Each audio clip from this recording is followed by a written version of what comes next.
কলকাতার একটি হোটেলে আগুনে ৮ বাংলাদেশের মৃত্যুর ঘটনায় দুঃখ প্রকাশ করেছেন ভারতীয় হাইকমিশনার দীনেশ ত্রিবেদী।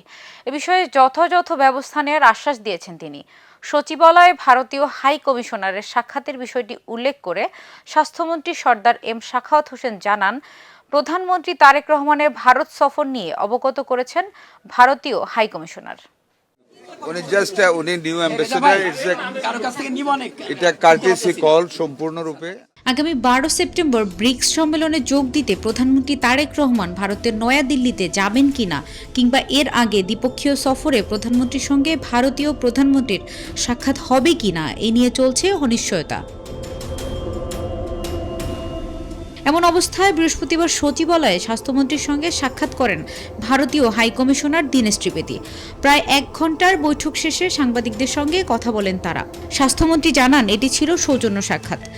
কথা বলেন প্রধানমন্ত্রী তারেক রহমানের ভারতের সফর নিয়েও। ওনারা আমাদের প্রাইম মিনিস্টারকে দাওয়াত দিয়েছেন যে আমরা ওনাকে দাওয়াত দিই, we are expecting his arrival here. এ সময় কলকাতায় আগুনে পুড়ে বাংলাদেশের মৃত্যুর ঘটনা নিয়ে দুঃখ প্রকাশ করেন ভারতীয় হাই কমিশনার। আশ্বাস দেন ব্যবস্থা নেয়ার। খুব দুঃখের কথা, আর ওখানে যা যা করা আছে আমরা নিশ্চয়ই করব, কিন্তু খুবই দুঃখের কথা। Desk report, P news 24।